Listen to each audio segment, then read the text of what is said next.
I didn't go searching for them, but one by one, they appeared. Young in spirit, fearless, and curious enough to step into places I thought I'd locked away. The first caught me with nothing more than a look. Steady, unguarded, impossible to ignore. The second stirred memories I'd long buried. Like turning pages in a book I wasn't ready to revisit. And the third, he carried a presence that felt like recognition, as though he understood something about me before I even spoke it. I kept telling myself it was nothing, just company, just distraction, just a way to fill the quiet. But late at night, when the house should have felt still, it didn't. Pulsed with echoes I couldn't name. And instead of pushing them away, I found myself leaning closer. Silence is strange. You think it would be heavy, that loneliness would roar. But for me, it settled like dust, noticeable only when disturbed. I convinced myself I was past all that. Past the hunger for newness, for excitement, for the thrill of being seen. And then Ryan showed up. Not like a scene from a film. No storm, no spotlight, no sudden revelation. He arrived the way most turning points do, quietly, almost politely, with a smile that lingered just a little too long. He was helping my neighbor move furniture, laughter spilling through the open window. I wasn't supposed to notice, but I did.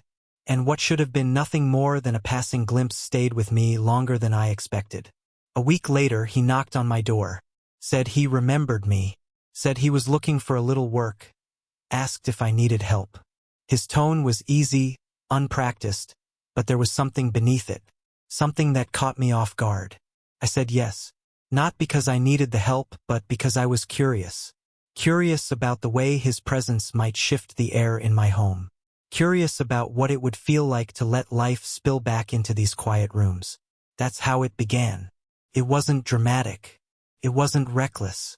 It was the slow build of something harder to name, connection, maybe, recognition, maybe, a reminder that beneath the layers of routine, there was still a pulse that wanted to be felt. And with each of them, Ryan, Jonah, Luca, the house seemed to change. Their laughter, their questions, their silences. They left traces that lingered long after they walked out the door. I told myself nothing was happening, that I wasn't crossing lines, that I was only remembering what it felt like to be noticed. But the truth is, something was happening. Not in my hands, not in their movements, but inside me, in the quiet places where longing hides until it's given permission to breathe. He carried himself like he'd grown up on a stage. Shoulders loose, steps measured, every glance deliberate. His smile curved slowly, and I hated how much I noticed it. "You're the guy who helps everyone out, right?" he asked, voice low, half amused, as though he already knew the story. I let him in. Of course I did. He didn't bother pretending he was there to fix anything. He didn't fill the air with small talk. Instead, he sat on the arm of the couch, letting the silence stretch until it pressed against my chest. Then, with an easy calm, he asked, "So, do you let everyone in this place? Or just the ones you can't ignore?" I forced a faint smile, staring at the floor.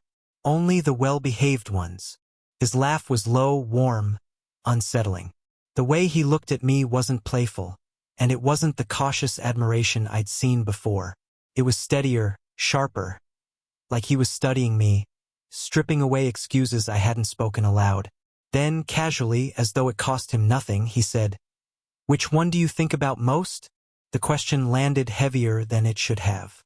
I tried to dismiss it, but the way he leaned back, relaxed, watching me with that dangerous patience, I knew he already sensed the answer I wasn't ready to give. It should have ended there. It should have been nothing but banter and silence.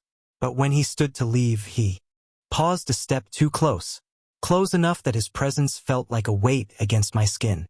He held my gaze, not smiling, not moving, until finally he said, almost a whisper, "You don't look at us like we're strangers." And then he left, leaving me with nothing but the echo of his words. That was when the air in the house began to change. The quiet wasn't empty anymore. It was charged, restless. Their footsteps lingered long after they were gone. Their voices played back in my head when I tried to sleep. And every time the doorbell rang, I wondered which one it would be. He showed up at midnight, hair damp from the rain, that restless grin on his face. "I was bored," he said, "and I figured you wouldn't be asleep." He wasn't wrong. I told him I wasn't in the mood for company, but he ignored me with an easy wave, stepping inside as if the decision had already been made. He dropped onto the couch like he owned the place, stretching out as though he were testing how much space he could take. "Do you ever just want something and go for it?" he asked. His voice was casual, but the weight behind it wasn't. I didn't answer, not because I didn't know, but because I did. Constantly. He leaned forward, studying me the way a person studies a map, searching for a path that might not even exist. "We talk, you know," he murmured. "Ryan, Jonah, me. Somehow your name always comes up." The words unsettled me. "You talk about me?" "Of course," he said simply, like it was the most obvious truth in the world. "Sometimes I think it's a game, figuring out who you'll choose first. But lately—" His voice trailed off, a faint smile tugging at his lips. "Lately I think maybe you want all of us." The silence after that was heavy, unshakable.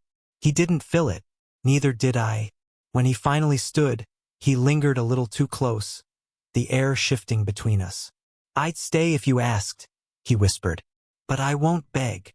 And then he was gone, leaving me in a house that suddenly felt alive with echoes. After that night, nothing was coincidence anymore. Ryan showed up unannounced, smiling too easily. Jonah lingered longer than he should, asking questions he'd never dared before. And Luca never explained himself at all.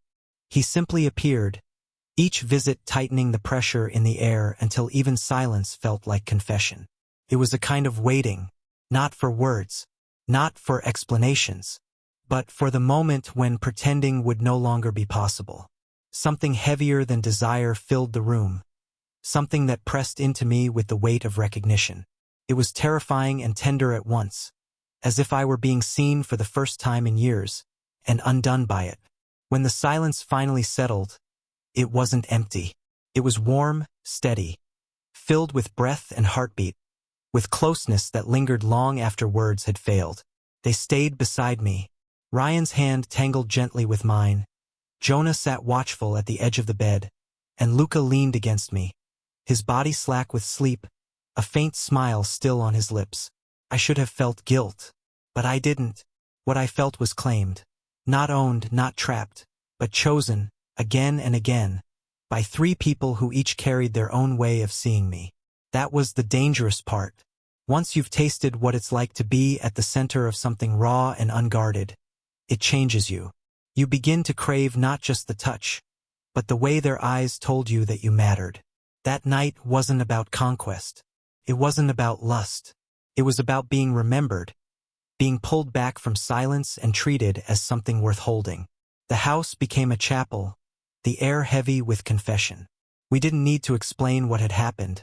We could feel it written in the way they lingered, unwilling to leave. By morning, the weight of it still clung to me. I woke alone, but the room was full of them. Clothes left behind, scents that refused to fade, echoes in every corner. My reflection in the mirror startled me. I didn't look younger,